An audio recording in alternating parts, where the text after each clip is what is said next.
Hello my dear students. कहते हैं कि मंजिलों की इंतज़ार तो सबकी होती है, मंजिलों की इंतज़ार तो सबकी होती है, पर मिलती उसी को है जो अपने नींद और अपना चैन खो देती है। तो मेरे प्यारे बच्चों, स्वागत है आपके अपने YouTube channel SGY science classes में, और मैं हूँ राम मूर्ति। मेरे प्यारे बच्चों, बिहार बोर्ड की परीक्षा के मद्देनज़र हम आप लोगों के सामने खंड अ यानी वस्तुनिष्ठ प्रश्न का ये सीरीज़ लेकर आया हूँ। इसमें हम लोग मैथमेटिक्स के ऑब्जेक्टिव सेक्शन के बारे में बातचीत करेंगे। माय डियर स्टूडेंट्स, इसमें सभी प्रश्न आदर्श होंगे तथा संभवतः इसी पैटर्न पर, इसी आधार पर आपकी परीक्षा में पूछे जाएंगे। अतः आपसे अनुरोध है कि आप इस वीडियो को गौर से देखें और अगर संभव हो सके तो आप अपना पेन कॉपी उठा के और इसे अपने कॉपी पर नोट करते जाएं, क्योंकि ये आपके आगामी परीक्षा के लिए बहुत ही इम्पोर्टेंट है। तो चलिए बिना देरी किए शुरू करते हैं अपने इस पाठशाला को।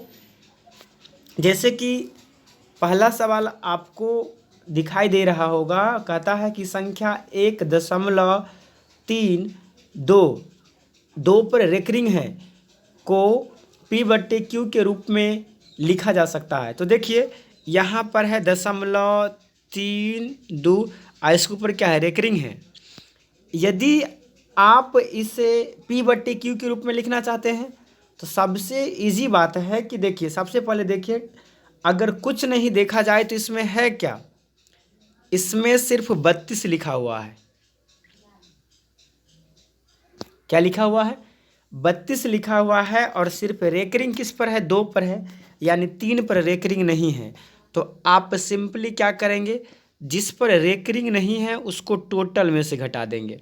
तो कहेंगे इसमें से घटा देंगे कितना, 3। और देखिए अगर आप इसमें से 3 घटा दीजिएगा तो कितना बच जाएगा, 29। कितना बच जाएगा, ये 29 बच जाएगा। और देखिए जितना अंक पर रेकरिंग नहीं है नीचे उतना ज़ीरो देंगे। तो एक अंक पर रेकरिंग नहीं है तो 1 0, और उतना 9 को लिखेंगे, और जितना अंक पर रेकरिंग है उतना 0 को लिखेंगे। तो एक अंक पर रेकरिंग नहीं है तो 1 9, और एक अंक पर रेकरिंग है तो 1 0, यानी 29/90 आपका आंसर हो जाएगा। यानी पहला का सही आंसर हो जाएगा बी। दूसरा नंबर प्रश्न कहता है कि 2 तथा 2.5 के बीच का अपरिमेय संख्या है। तो देखिए 11 का अगर आप वर्गमूल तोड़िएगा तो ये 3 से ऊपर चला जाएगा।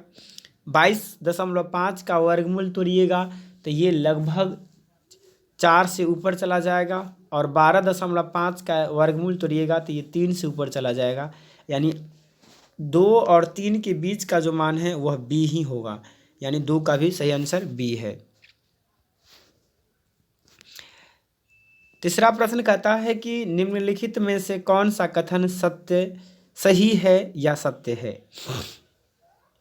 ऑप्शन ए कहता है कि 2 अपरिमेय संख्या का गुणनफल हमेशा अपरिमेय होता है। नहीं बबुआ, ये गलत बात है। आप कहिएगा आप क्यों? तो देखिए √3 एक अपरिमेय संख्या है और √3 भी एक अपरिमेय संख्या है। दोनों को मल्टीप्लाई कीजिए, देखिए 3 आपको मिल गया, यह एक परिमेय संख्या है। यानी हमारा पहला कथन क्या हो गया, गलत हो गया।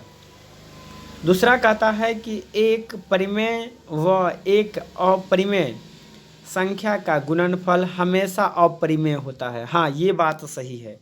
तो इसका सही आंसर क्या हो जाएगा, बी हो जाएगा। अब देखिए अगला प्रश्न कहता है कि यदि n एक प्राकृतिक संख्या है तो √n है। ऑप्शन ए में कहता है हमेशा प्राकृतिक संख्या, ये कोई ज़रूरी नहीं है। अगर n प्राकृतिक संख्या है तो √n एक प्राकृतिक संख्या होगा, यह ज़रूरी नहीं है। कहिएगा क्यों? तो देखिए आप √2 आपका एक प्राकृतिक संख्या है, लेकिन इसी पर अगर आप रूट बैठा दीजिएगा तो यह अप्रमेय संख्या बन जाता है, यानी ये गलत है। उसके बाद कहता है कि हमेशा अप्रमेय संख्या होगा, ये भी ज़रूरत नहीं है। देखिए 4 के अंदर रूट देंगे तो यहाँ से तो 2 मिल जाएगा, तो कहेंगे ये क्या है, ये ये है प्राकृतिक संख्या है, लेकिन रूट 2 तो भी प्राकृतिक आ गया, तो ये भी ज़रूरी नहीं है कि जो प्राकृतिक संख्या है उसका रूट हमेशा अप्रमेय संख्या हो। हाँ, अप्रमेय संख्या होगा लेकिन हमेशा नहीं होगा। फिर अगला कहता है हमेशा परिमेय हो, ये भी ज़रूरत नहीं है। अभी आपने देखा कि रूट 2 एक अप्रमेय है, जबकि रूट एक प्रमेय संख्या है। और डी में कहता है कभी प्राकृतिक तो कभी अपरिमेय संख्या। हाँ, ये बात सही है, अगर परिमेय हुआ तब प्राकृतिक होगा, लेकिन अगर परिमेय ना हुआ तो वह अपरिमेय में चला जाएगा, यानी इसका सही आंसर क्या हो जाएगा, डी। चलिए 5 नंबर प्रश्न को थोड़ा देख लीजिए। 5 नंबर प्रश्न कहता है कि यदि प्रथम 13,986 अभाज्य संख्याओं का योगफल n है तो n हमेशा भाज्य होगा डॉट डॉट से। किससे भाज्य होगा, डॉट डॉट से भाज्य होगा। तो इसका सही आंसर हो जाएगा यह हमेशा 6 से भाज्य होगा। किससे भाज्य होगा, 6 से भाज्य होगा। अब फिर देखिए छठा प्रश्न कहता है कि बहुपद x³ minus 2x square minus √3y plus 1/2 का घात है। तो घात क्या देखेंगे, ये y का बहुपद है तो y का देखिए सबसे बड़ा घात क्या है, तो कहेंगे 3 है, यानी इसका सबसे बड़का घात वाला पद y³ है, तो इसका घात क्या हो जाएगा, 3 हो जाएगा। अब देखिए 7 नंबर प्रश्न क्या कहता है। 7 नंबर प्रश्न कहता है कि एक द्विघाती बहुपद के शून्यकों का योग तथा शून्यकों का गुणनफल 2 तथा -15 है तो बहुपद होगा। तो अब देखिए शून्यकों का जो योगफल होता है वह x चर के गुणनांक, शून्यकों का जो योगफल होता है वह x पद के गुणनांक के निगेटिव होता है। तो इसका मतलब है कि अगर यहाँ पर योगफल अगर 2 है तो x पद का गुणनांक -2 होना चाहिए। क्या होना चाहिए, -2 होना चाहिए। तो देखिए यहाँ भी -2 है और यहाँ भी -2 है, तो चलिए यानी ये दोनों पहली गलत है। अब बात उठता है, कहता है कि इसका गुणनफल -15 है, योगफल का निगेटिव होना चाहिए। तो योगफल कितना है, 2 है, तो यहाँ -2 है, यहाँ भी -2 है, तो ये दोनों अभी तक सही है, ये गलत हो गया। अब कहता है कि गुणनफल 15 होना चाहिए। तो गुण्यकों का जो उसके शून्यकों का जो गुणनफल होता है वह अचर पद के बराबर होता है। तो यहाँ पर तो अचर पद 15 है यानी प्लस में है, लेकिन यहाँ माइनस में है, लेकिन गुणनफल किस में है, माइनस में है। इसका मतलब ये प्लस वाला गलत हो गया, ये माइनस वाला सही हो गया, तो यानी 7 का सही आंसर हो गया बी। अच्छा 9 नंबर प्रश्न कहता है, देखिए तो 9 नंबर प्रश्न कहता है कि यदि ax³ प्लस bx², यहाँ पे स्क्वायर छूट गया है, bx² plus cx plus d त्रिघाती बहुपद का एक शून्यक शून्य है, एगो शून्यक का है 0 है, तो इनके दो शून्यकों का गुणनफल क्या होगा। अब देखिए अगर एगो शून्यक 0 है तो इनके दो शून्यकों का गुणनफल क्या होगा। तो कहेंगे एगो शून्यक 0 है तो कहता है इनके दो अन्य शून्यकों का गुणनफल क्या होगा। तो चलिए ज़रा देखते हैं, एगो शून्यक 0 है तो 0 रखेंगे तो ई भी 0, ई भी 0, ई भी 0, इसका मतलब डी वाला पद तो पहले 0 है। क्या है, डी वाला पद पहले 0 है। तो कहता है दो गो शून्य का गुणनफल, तो ई क्या हो जाएगा, -b/a हो जाएगा। क्या हो जाएगा, -b/a हो जाएगा, यानी इसका सही आंसर क्या हो जाएगा, डी। आगे कहता है कि p का मान जिसके लिए बहुपद x³ minus plus 4x² minus px8 पूर्णतः x - 2 से भाज्य है।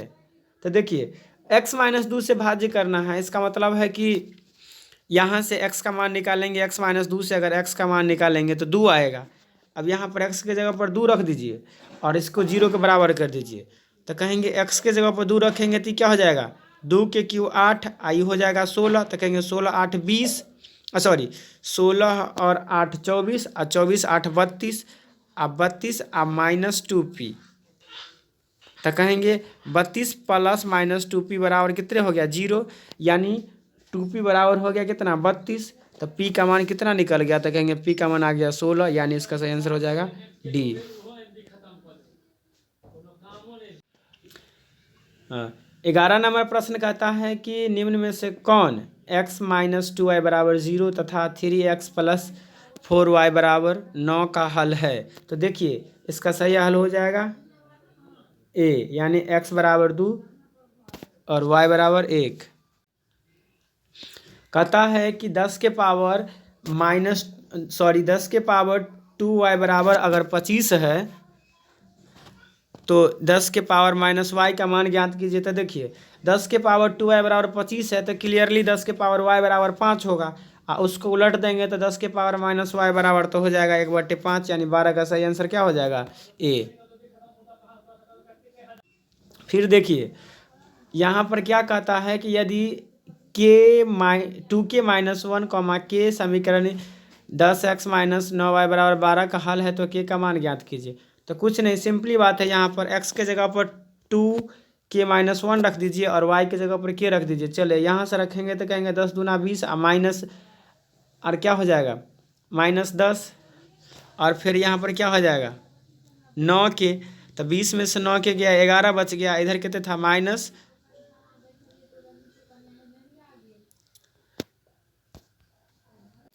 तो इधर बच गया कितने 11 के, यानी इधर ये 10 इधर जाएगा तब हो जाएगा 22, यानी 11 के बराबर 22। तो कहेंगे के बराबर कितना आ जाएगा 2 आ जाएगा, यानी इसका सही आंसर क्या हो जाएगा बी।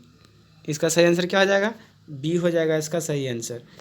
आगे कहता है कि अगर यदि x बराबर इतना है तो एक x प्लस 1/x का मान ज्ञात कीजिए। देखिए कुछ नहीं करना है, सिर्फ इसको बदलिएगा तो प्लस वाला माइनस में चला जाएगा ना, तो एक कट जाएगा, माइनस वाला कट जाएगा, रूट अंडर हट के, और यहाँ से क्या हो जाएगा, चलिए इस सवाल में थोड़ा डाउट लगता है, इसको रहने दीजिए, बाद में देख लेंगे, आप लोग कमेंट में इसका आंसर दीजिएगा। अब देखिए कहता है कि x के पावर n प्लस 1 एक गुणक x प्लस 1 का है तो n का मान क्या होगा। तो ये हो जाएगा n का मान सम संख्या हो जाएगा। ये तो सब रटले सवाल है, अभी भी है, इसको रट भी लीजिएगा। तो चलिए इस वीडियो लेक्चर में हम इतना ही रहने देते हैं, क्योंकि ये वीडियो बहुत लंबा हो गया है। तो अगर आपको मेरा ये वीडियो अच्छा लगा है तो चैनल को लाइक कीजिए, और साथ ही साथ अगर आप हमारे चैनल पर नए हैं तो सब्सक्राइब भी कर लीजिए और दोस्तों को भी शेयर कीजिए। इससे अगला वीडियो हम इसके एनालिसिस पर लेकर आएंगे। वैसे तो हमने इस वीडियो में पूरा एनालिसिस किया है, लेकिन बहुत शॉर्ट मेथड में। तो चलिए आज के इतना ही। जय हिंद, जय भारत।